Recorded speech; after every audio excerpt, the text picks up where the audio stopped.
The core element of decentralized centralized aeration with heat recovery is the AirClean ventilation unit.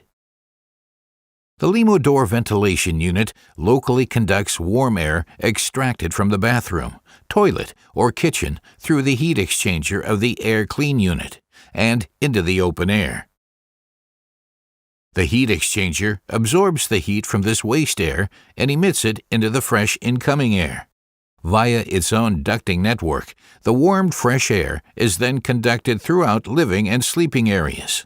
The constant permanent basic ventilation can be increased to the necessary level for the bathroom, toilet, or kitchen, and the air intake volume is automatically adjusted to match the air extracted.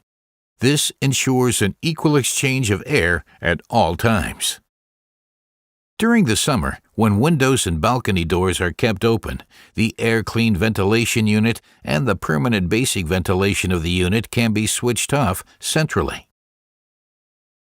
Limodor ventilation units work independently from this, operating as an exhaust fan when required to guarantee freedom from odors and the removal of excess moisture.